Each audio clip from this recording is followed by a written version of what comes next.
bulan Desember tahun 2022, di mana kisah memperlihatkan seorang pensiunan militer yang menjadi guru biologi yang bernama Daniel Forster, yang sudah membeli gorengan, kacang, dan sukro alias suuk di jero untuk persiapan hidangan cemilan teman-temannya sekaligus istri dan anaknya yang bernama Muri, yang sedang nobar final Piala Dunia. To the kitchen. Yes, sir. Very good. March. Okay, Forrester. Our host city makes playing in the summertime all right by the goalie. Oh, and it's a bicycle kick. Where he found it? You tell me. Namun saat terjadi serangan balik dan diiringi sorak penonton, tiba-tiba On the pitch.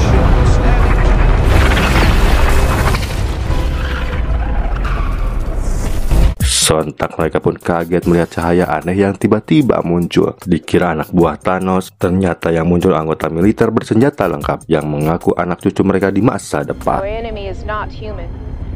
It's from the face of the earth, unless you are our mothers.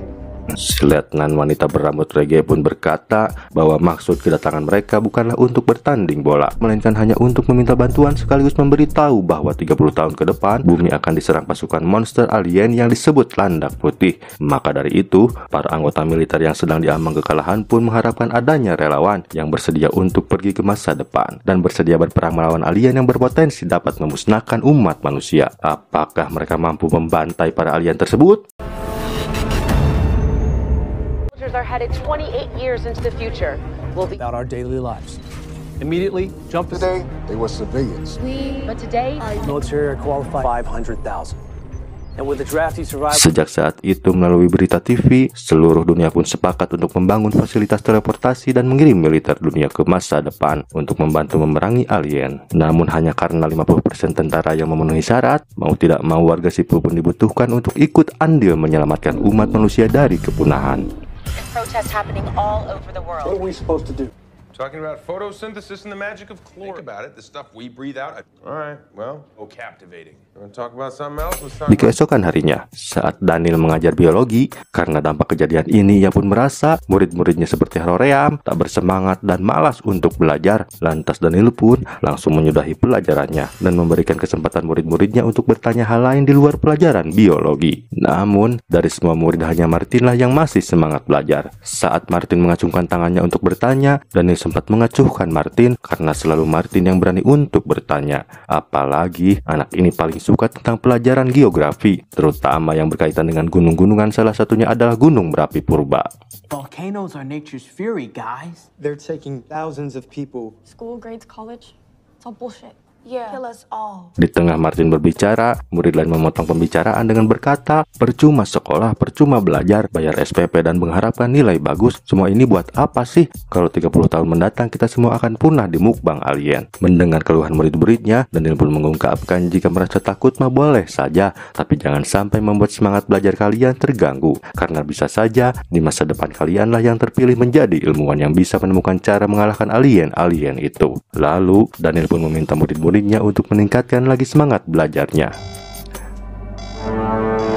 Tak lama kemudian, Daniel mendapat pesan jika dirinya terpilih menjadi sukarelawan. As well as my employment contract? Can you have a seat, please? James Daniel Forrester Jr. Yes. Setibanya di pangkalan militer, Daniel dipanggil untuk mengikuti serangkaian tes dengan alat canggih dari masa depan, di mana alat itu dapat menunjukkan data atau catatan kematian seseorang. What is this for?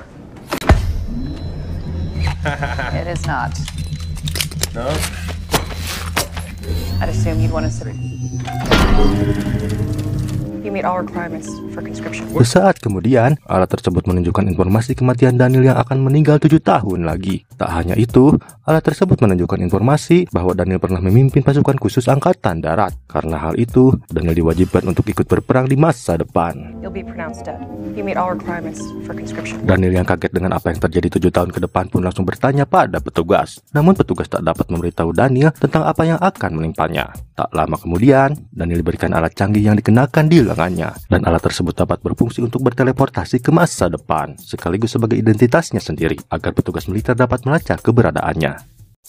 Singkat cerita, Setelah melakukan serangkaian tes, Daniel langsung menemui istrinya yang bekerja sebagai psikolog, menangani orang-orang depresi yang selamat dari perang di masa depan. Mendengar Daniel terpilih menjadi salah satu relawan, istrinya yang tak sudi jadi janda pun tak terima jika Daniel terpilih untuk berperang. Lantas, istrinya pun menyarankan Daniel untuk kabur saja dan meminta tolong pada ayah Daniel sendiri yang bernama James agar alat di lengannya dapat dilepaskan. Namun Daniel menolak karena selama 20 tahun ayahnya meninggalkan Daniel dan ibunya tanpa alasan yang jelas. Karena istrinya terus memohon, Daniel pun pergi menemui ayahnya di sebuah bengkel pesawat.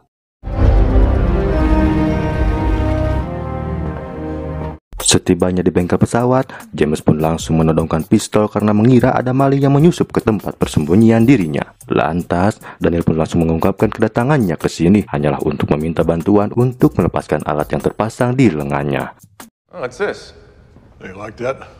Saat ayahnya mengoprek alat tersebut, tiba-tiba saja James menyeblokkan minumannya pada Daniel karena ayahnya mengira Daniel menyimpan alat pelacak. Apalagi Daniel yang sekonyong-konyong datang dan membahas kebenciannya pada pemerintah Amerika Serikat. Dan di tengah perbincangan, Daniel bertanya tentang alasan mengapa James meninggalkan dirinya dan ibunya. Lalu, James pun mengungkapkan karena waktu itu ia sedang mengalami depresi setelah bertempur di Vietnam. Karena hal itu, James pun langsung pergi meninggalkan Daniel dan ibunya karena ia tak ingin mencelakai keluarganya. Lantas, Daniel yang masih membenci ayahnya pun tak terima dengan alasan tersebut dan langsung menuduh ayahnya sebagai orang yang tak bertanggung jawab. Karena terlanjur emosi, Daniel tak jadi meminta bantuan.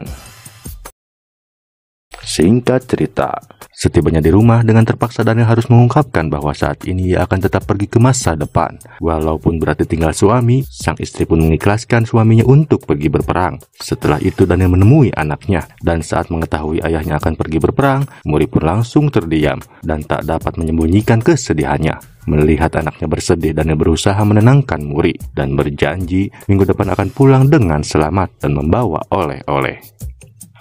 Cross time. I'm Sergeant Diaz. Whatever your advice that you make now. Dan kini Daniel kembali ke pangkalan militer dengan berbekal timbal buatan istrinya. Sebelum dikirim ke masa depan, si Letnan Reggie pun memberikan sedikit arahan pada semua relawan, yang katanya misi ini hanya berlangsung 7 hari. 7 hari teh hanya cenah. Kalau buat saya mah 1 hari aja udah nggak daik bu. Apalagi tak ada pelatihan khusus untuk para relawan seperti merangkak, gelantungan, ujlang-ajleng dan memanjat. Misi pelor pun tidak diajarkan. Lebih parahnya lagi mereka ada yang berprofesi sebagai koki, tukang seblak, sales panci dan tukang cukur. Ini lawan alien loh. Gak bahaya tak? Cargo shorts. All. I was kind of looking forward to that. You will take what you are. Will deploy with D-Force. Over function. My man over there is wearing a chef. Lalu si Letnan pun berkata, jika dalam seminggu di masa depan para relawan masih hidup, gelang yang terpakai akan otomatis membawa mereka ke masa kini. Di saat itu pula, Daniel bertemu dengan salah 2 relawan yang bernama Charlie yang sedang gugup. Dia seorang peneliti di perusahaan energi panas bumi, dan satu lagi bernama Dorian yang akan menjadi teman baiknya. Sorry, I mean, when I'm nervous, I talk and I'm like, turn around, man. I am. Seth.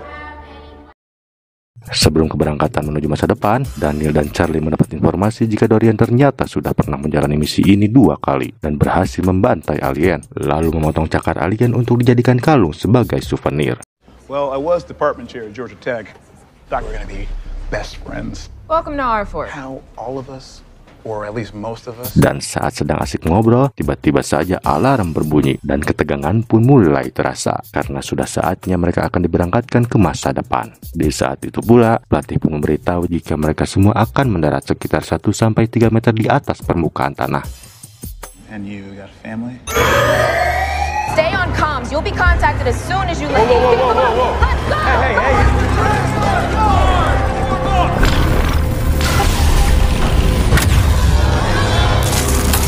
Dan saat yang lain sudah bersiap, Charlie terlihat kesulitan menyiapkan senjatanya. Are you ex-military? Flip it around like that? A short story, I guess. Drop! Of course it had to be a beach. Launch.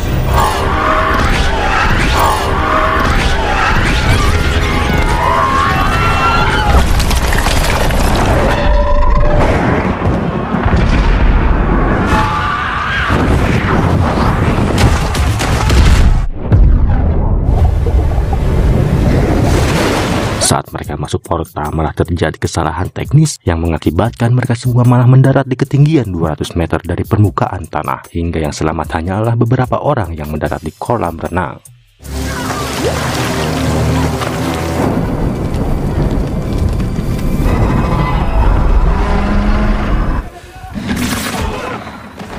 Sontak mereka pun terkejut melihat kondisi kota yang porak-poranda, gedung-gedung hancur karena gara-gara si alien itu.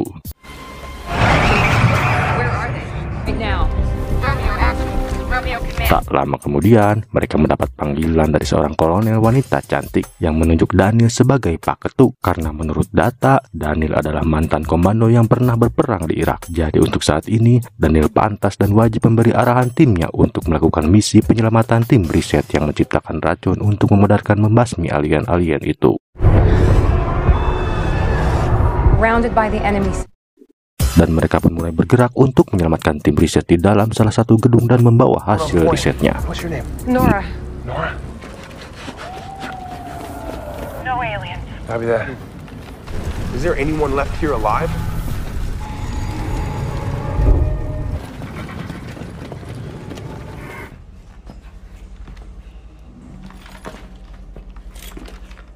You gotta see this. Man, we found your team.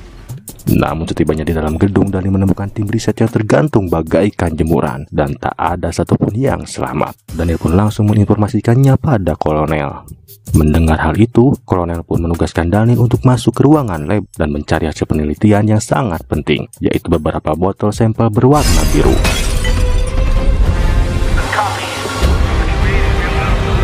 We're gonna start the bomb. Sedangkan di sisi lain, pesawat pengebom pun akan mulai diluncurkan untuk menghancurkan kota.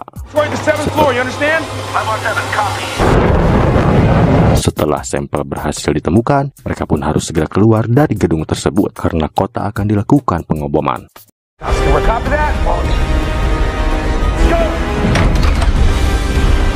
Namun saat menyusuri tangga, mereka melihat beberapa landak putih. Lalu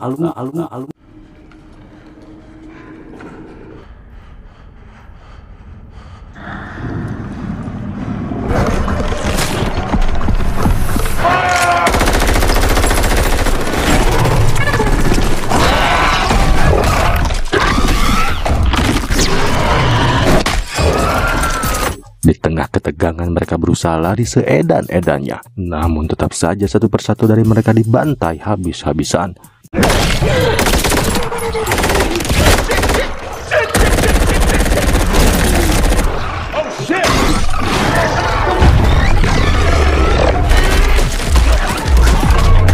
Saat senjata tak berefek apapun, Daniel langsung mengambil kampak dan menghajar makhluk tersebut. Untung saja Daniel dibantu Dorian yang tahu kelemahan makhluk tersebut. The bombing's gonna commence at 3 north and the south.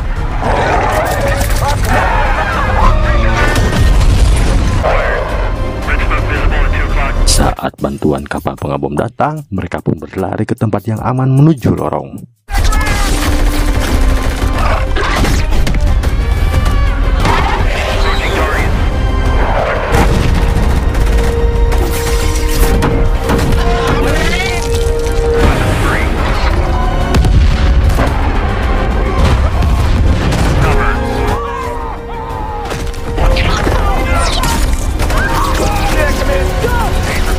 Namun dua orang yang sedang terluka tak sanggup lagi untuk berlari dan mulai mengorbankan dirinya sendiri.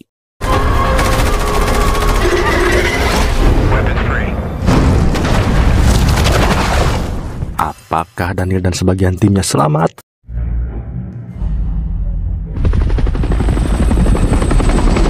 Singkat cerita, setelah misi penyelamatan sampel penelitian berhasil, kini yang selamat tersisa hanyalah Daniel, Charlie, dan Dorian saja. Sedangkan relawan lain mati sia-sia karena terjatuh di ketinggian 200 meter, dan yang lainnya memilih untuk berkorban demi mereka bertiga. Saat mereka bertiga berkumpul, Dorian mengungkapkan apa yang mereka perjuangkan selama ini pasti akan sia-sia. Mendengar hal itu, Daniel pun bertanya jika merasa semua ini sia-sia, kenapa dia kembali ikut misi ini sampai 3 kali berturut-turut. Rupanya, alasan Dorian mengikuti misi ini karena dalam 6 bulan dia ia akan meninggal terkena penyakit kanker. Maka dari itu Dorian pun ingin mati dengan caranya sendiri, dengan menjalani hidupnya untuk terus mengikuti misi ini sampai aja menjemputnya.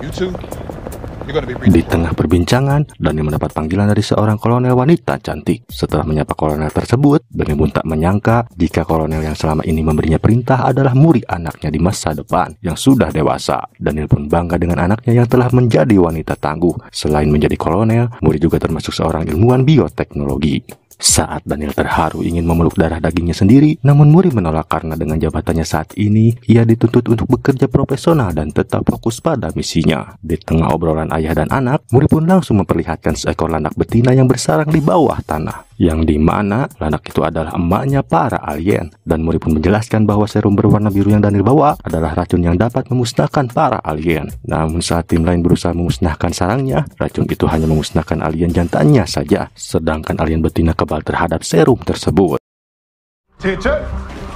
Carry on. 4 are ready to sedate and cage the female. Lalu Muri pun mulai memberi komando pada semua tim agar segera menangkap alien betina untuk dilakukan penelitian lanjutan. We're in and out real quick. Let's go.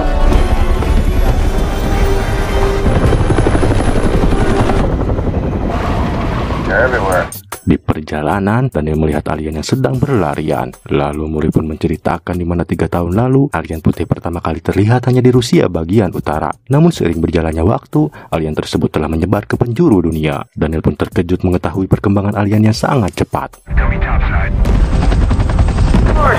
She's fighting, but she's feeling it. Singkat cerita, setibanya di lokasi, tim Muri mendapat kesulitan untuk menangkap alien betina yang membabi bagong, hingga Muri pun terpaksa harus masuk ke dalam sarang alien betina.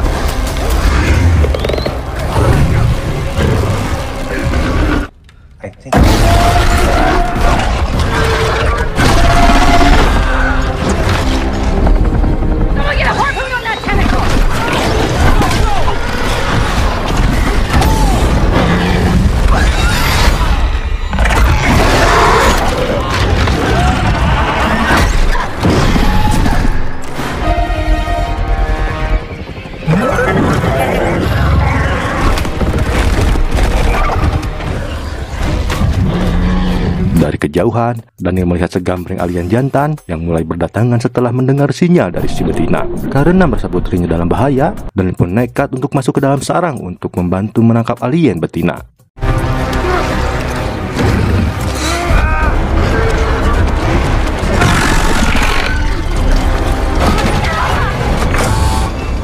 Untung saja si betina berhasil ditangkap dan dibawa helikopter.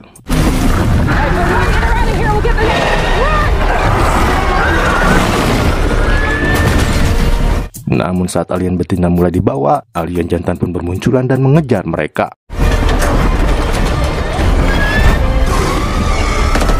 Di saat Muri dan Daniel mulai terdesak, mereka langsung masuk ke dalam mobil Hammer yang sangat canggih.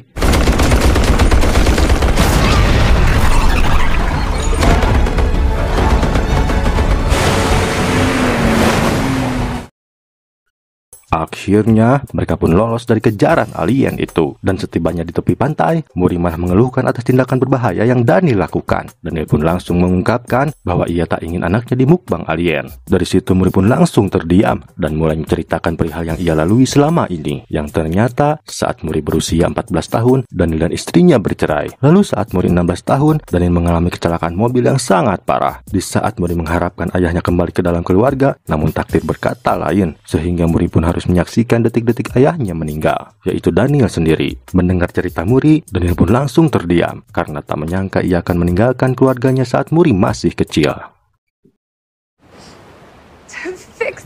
Dari sini bisa kita lihat alasan Muri mengeluhkan tindakan berbahaya yang Daniel lakukan, dikarenakan Muri tak mau ayahnya meninggal untuk kedua kalinya.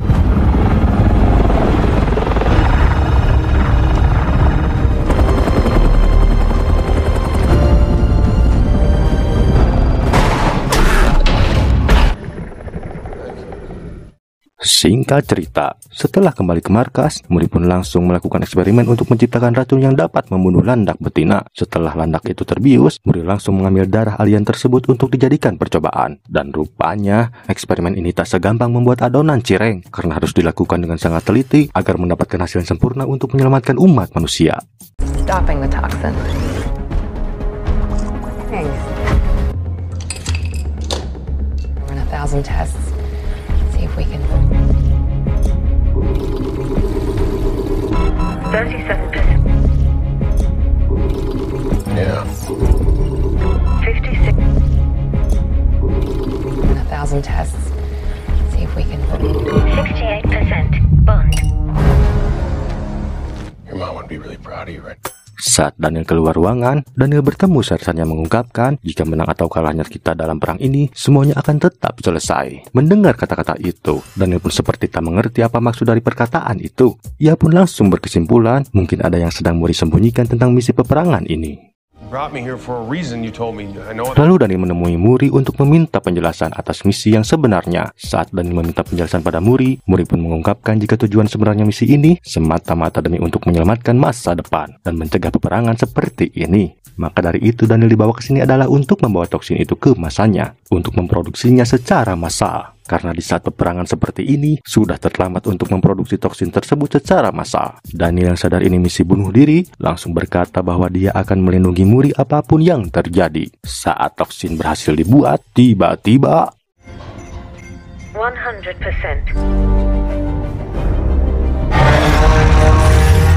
Aduh, karena lupa menambahkan dosis bius untuk si landak betina pun mengamuk sejadi-jadinya. Bagaikan emak-emak, teriakannya mampu mengundang pasukan alien jantan menyerang markas.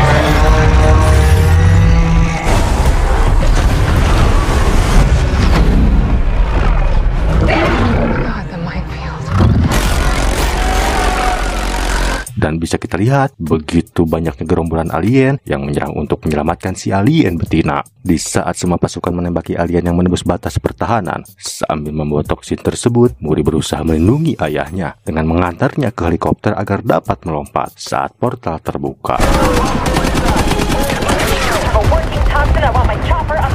Lalu Muri pun memberikan perintah pada pasukannya untuk melindungi alat portal yang akan terbuka 7 menit lagi.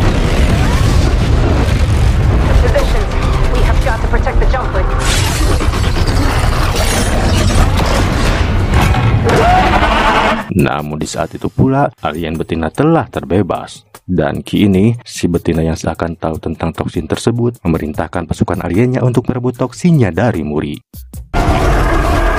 Saat menuju ke helikopter, di ruang mesin, Muri dan Daniel terkepung oleh banyaknya alien. Terpaksa mereka pun harus menyerang dengan peluru seadanya.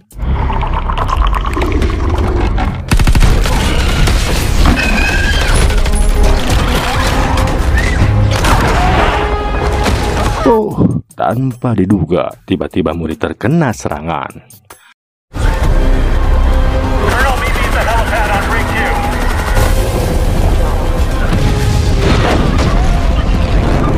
Di saat momen kesedihan, Muri yang merasa tak mampu untuk berdiri langsung memberikan toksinnya pada Daniel dan menyuruh Daniel untuk segera pergi. Tapi Daniel yang tak ingin meninggalkan anaknya berusaha untuk membantunya berdiri. Namun tiba-tiba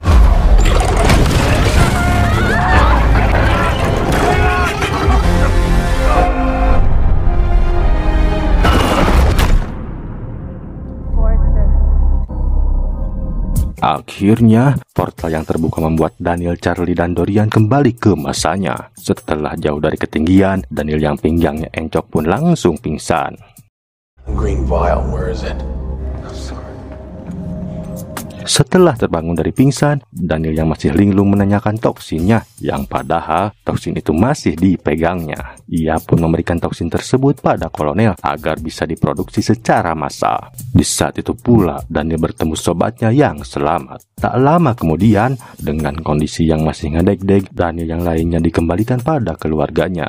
Setibanya di rumah, ketika Daniel disambut hangat oleh Muri yang senang melihat ayahnya telah kembali, namun raut wajah Daniel terlihat bersedih karena teringat dengan Muri dewasa yang tak bisa ia selamatkan. Lalu Daniel pun memeluk anaknya. I made this for you. Mommy helped me with the words. Di saat hari sudah poek, sang istri melihat Daniel yang hulang-hulang menunggu anaknya yang sedang tidur. Khawatir suaminya kesambet genderuwo, istrinya pun menemaninya mengobrol. Lalu Daniel pun menceritakan saat-saat bersama Muri dewasa di peperangan. Setelah lama berbincang, mereka pun beradu jigong. No one's gonna stop you, huh?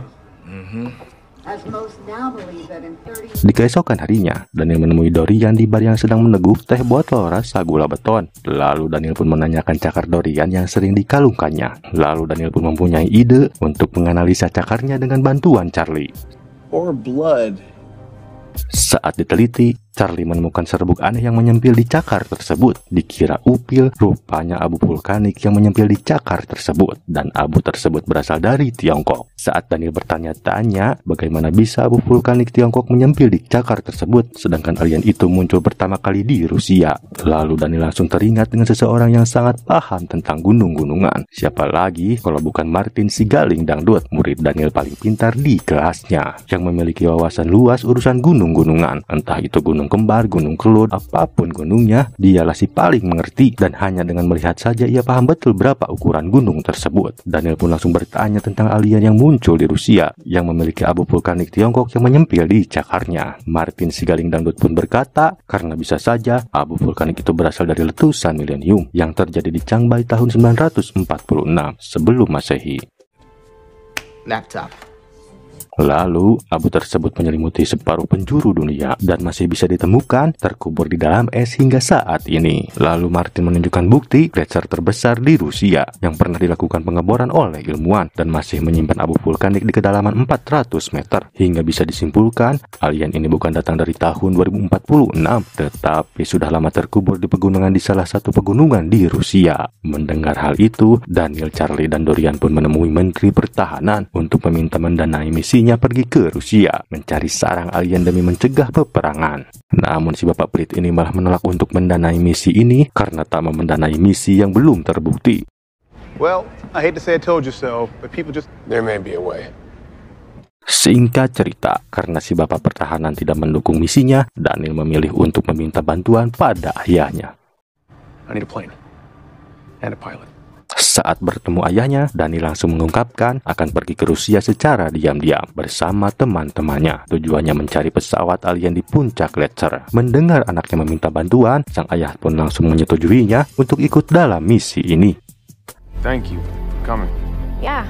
Sebelum berangkat, si letnan berambut reggae Bob Marley pun sudah memperbanyak toksin yang Daniel minta dan tak lupa membawa antimo agar tak puyeng di tengah perjalanan.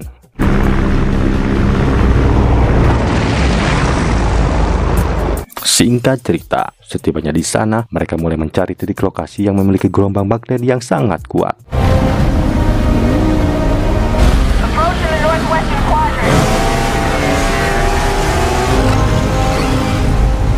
Di tengah pencarian, saat alat pendeteksi mulai menemukan gelombang magnet, mereka pun meledakkan lokasi tersebut.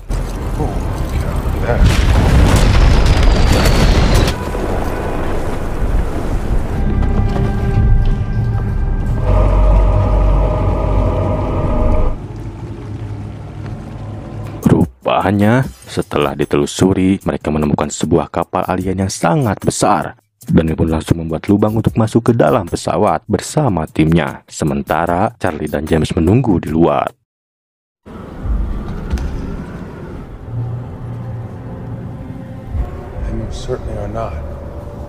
Anehnya, di tengah penelusuran, mereka menemukan alien lain yang mati membeku, tetapi bukan landak putih. Apakah sosok ini adalah jejeduk para alien? Tak lama kemudian, mereka menemukan ruangan yang di dalamnya terdapat beberapa landak putih yang sedang tertidur. Dan mereka pun berkesimpulan bahwa landak-landak yang tertidur ini disiapkan sebagai senjata pemusnah planet dan bumilah yang menjadi targetnya. Gak pakai lama mereka pun mulai menyuntikkan toksinya pada beberapa alien. Namun, tindakan tersebut malah membuat alien lainnya terbangun dari molornya. Lalu...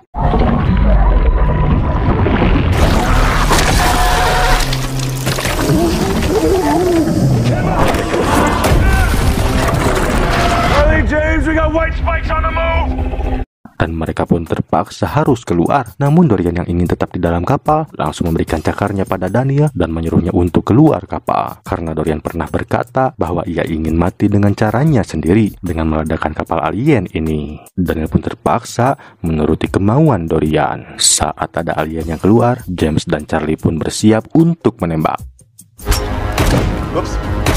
Aduh, Charlie malah lupa mengisi peluru. Untungnya, dengan jurus kepepet, Charlie menggergaji si alien itu.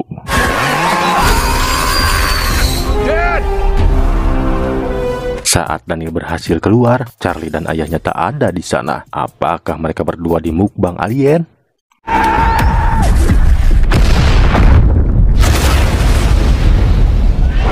Akhirnya, kapal dan alien pun berhasil diledakkan. Saat Daniel bertemu mereka, ternyata ayahnya melihat seekor alien betina yang kabur. Lantas, ayah dan anak ini pun mencari alien tersebut. Sementara, Charlie yang kelelahan menunggu di tempat.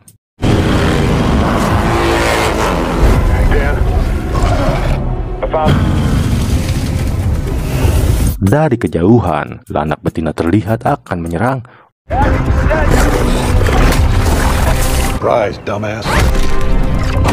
Untung saja itu hanyalah tipuan, namun satu peluru masih tak dapat menumbangkan alien itu.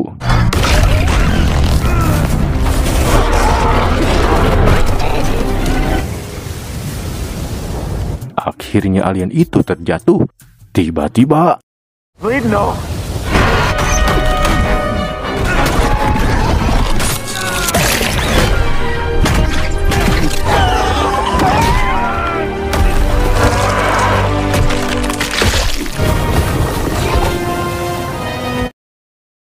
saat Daniel terpojok, ayahnya langsung memancing si alien untuk menyelamatkan Daniel. Lalu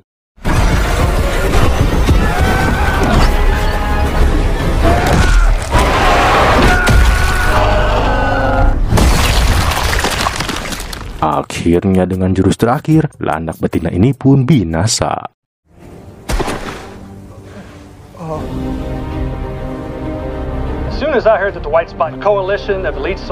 Di keesokan harinya, karena ledakan kapal alien di Rusia, hal itu menjadi berita terpanas dan menjadikan Amerika menjadi pahlawan seluruh dunia. Dan si bapak pertahanan pun angkat bicara mengenai ledakan tersebut, yang mengaku bahwa dialah yang mengirim pasukan elit untuk mencegah ancaman alien. Padahal saat waktu dimintai bantuan, susahnya minta ampun. Pas sudah terbukti ada kapal alien, baru ngaku-ngaku, Pak. Saying that it has something to do with the aliens and the...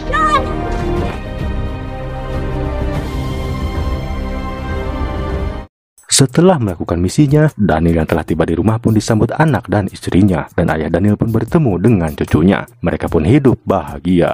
Lalu film pun harus udahan. Jadi pesan yang dapat diambil dari film ini adalah, didiklah anak Anda, tanamkan agar bisa menjadi anak yang berguna, seperti murid di dalam film ini, asal jangan mukbang alien. Itu. Gimana? Menegangkan kan filmnya? Itulah pembahasan mengenai alur cerita film ini. Jangan lupa like dan subscribe, supaya kalian gak ketinggalan jika ada video menarik lainnya dari Sang Gedahana. Saya pamit undur diri, bye-bye.